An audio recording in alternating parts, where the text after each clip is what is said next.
for you there, Kate. It's called "If I Wish I Could Shimmy Like My Sister Kate." Yes, I remember It's that. like a jelly on a plate. Oh, really? Do you? I can do. Haven't done for a while. Because you have I'm about to say dubious past, by the way, as a performer in quite a physical sense. Yes, well, I'm not leading up to burlesque or anything here. I don't think I've done any burlesque unless it's by accident. A lot of performance. I did a lot of improvisation, which I go back to on occasion. So my master's was in improvising in the style of Shakespeare, full-length plays. But I also did improvised musicals and theatre sports. We just had our 40th anniversary for theatre sports when it first started. So yes, lots of shimmying here and there. Yes. But back to The Murder, She Wrote, which was the song before, Cluedo. For those who don't know, it's a stage show as well as a game. They haven't turned it into a game show yet, have they? I think it was a movie. So this is on until the 15th of March. It's at the Comedy Theatre. I gave it 4 stars. That's out of 5. That's good. It was really fun. Yeah, Look, if you remember or recognise, Colonel Mustard in the library with the lead pipe, that's With the candlestick. With the candlestick or the spanner or whatever they have. It draws on all those characters and all the tropes in that Agatha Christie style of locked room murder as well as the game, and it's really fun and fast and riotous, and the cast are terrific, and the director, I don't even know how they kept the pace up. Is it full of doors opening and slamming and people coming and going? Absolutely, all the time, and people dying mysteriously. There's death after death after death until you figure out. It's been a bit of a theme this morning, hasn't it?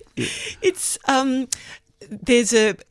I think is it the 10 little whatever it became called. 10 Little Indians. It became called all sorts of things. Yeah, and then there were none. Then there were none. You don't know who the murderer is because it's Mr.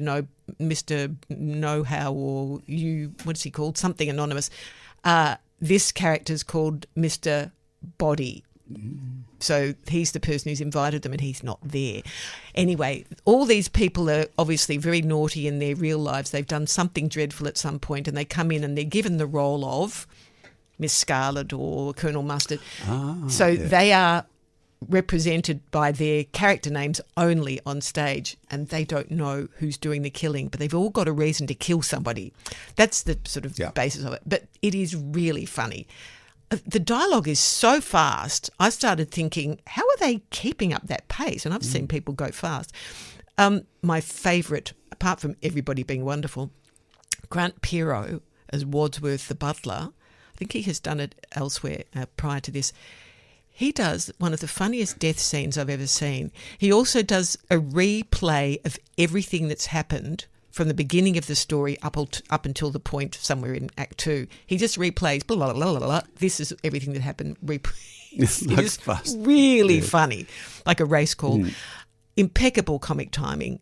Just a masterclass. That's a treat when you see that. It's a treat. The and whole when it's thing. Not, you really think, but when there are some really, comes off, absolutely, to really top people in it. Adam Murphy, who has done a lot of musicals, and there's a tap dancer. But he's playing Colonel Mustard. So we don't get any tap? No tap in this. Wait till we get to Book of Mormon. Bit of tap in there. Oh, yes. Yeah. Miss Scarlet, Genevieve Lemon, is Miss Peacock, Mrs. wonderful, Peacock. yeah. Rachel Beck, musical theatre star, dancer, singer, playing Mrs. White, the mysterious Mrs. White. Lawrence Boxall, we've seen in lots of things. It's got a really great cast. So high-paced whodunit. It's littered with secrets and lies and deceptions and false identities. And as you say, doors opening and shutting and lots of wacky deaths. Sounds like they're having a lot of fun up there. They look like they're having fun. I just kept thinking, what a great show to do. That would be really good fun. Well, how long's the season? It's until the 15th of March. So you've got another month. Nice. What is it now? Yeah. 21st. So you've got 4 weeks or so. Yeah. So get out there. Apparently there's something, must have been in the paper yesterday about major shows like musicals doing shorter seasons now, shorter runs, because we used to have them for a year or 2 years or whatever. I don't quite understand that because it often takes a while for people to build up. Well, they're saying that people have a short attention span. They're looking for something else. Was the thrust of that article? I would have thought a short true. attention span would mean you want a show that's an hour long. That's my shortest attention span. Not that I have to think about it. People who book musicals, for example, one of my sisters books months ahead. So if it runs out in 3 months, she's done. By the time I've said did you go? Anyway, look, maybe they're making more money out of them now. Yeah, they just have to keep moving through. Yeah. So, Book of Mormon. Yes, it's come the back Book with a of Mormon. vengeance. Oh, with a vengeance. This is really 5-star hilarity. If you don't like South Park, be warned. Don't go. I'm sure people have heard about it before. It is irreverent, irreligious. It's sacrilegious in parts. It's a gleeful assault. Breaks on every organi- taboo, doesn't it? Every Assaults taboo. every taboo. Every Yes. taboo. Yeah. Attacks organised religion, more specifically the Mormons, with its rather peculiar history, which is laid out before us on stage. It's really very funny. It's mad religious text, which is apparently the third part of the Bible. That cough was intentional. It's missionary practices. They go out in pairs in their little ties and white shirts and pants. The cultural colonisation is. Their movement in this show, if you've not seen it, anybody, they go to Africa. They're in, I think it's Uganda. Is it Uganda? In a village, Nigeria somewhere.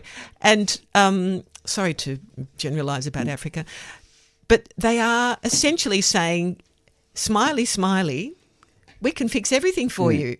These people are starving, famine, death." Disease. And they do it with tap dancing? They do it with tap dancing. They even pull out shiny vests in a blink of a blackout. Yeah. They've suddenly changed costumes. I don't know how they did that. No.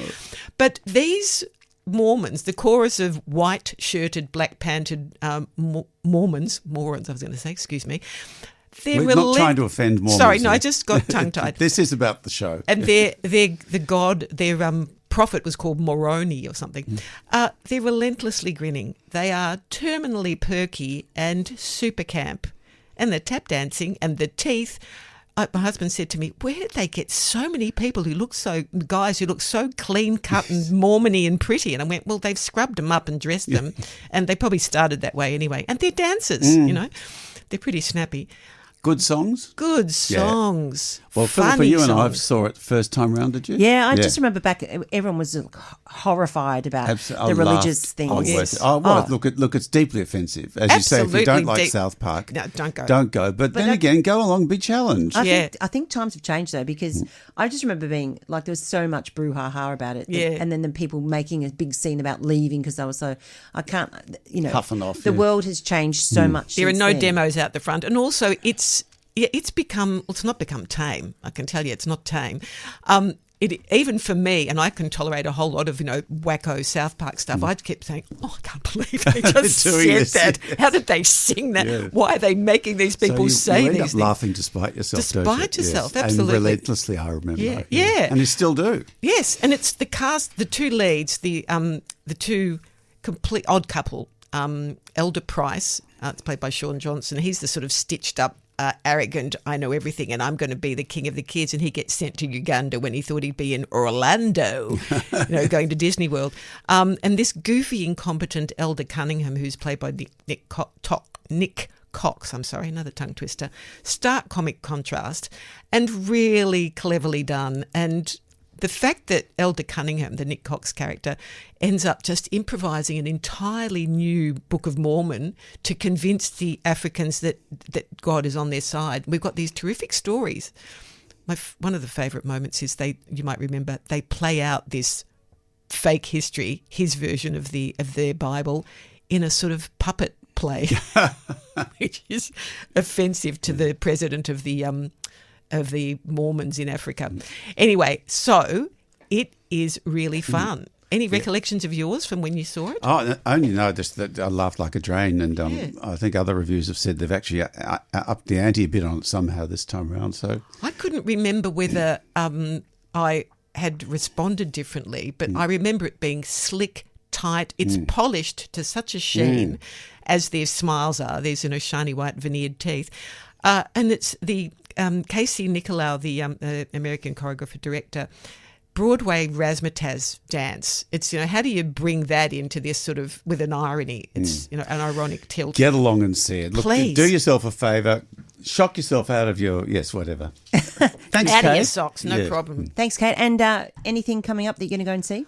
The next couple of weeks is a bit quiet, but I thought I might try and catch a La Mama or something in that territory and have a look what's in the local on-demand online things, because La Mama's putting theirs online. Oh, nice. And there's also Comedy Festival coming up. Oh, So lots, yes, 25th yes. of March. So We have often- lots of interviews for the Comedy Festival coming up. Excellent. What often happens before that is everything else slows down before a festival. It's a very busy time just now. Yeah. Good. So you've been listening to Arts Weekly on 3MBS with me, Phillipa Edwards. Thank you very much to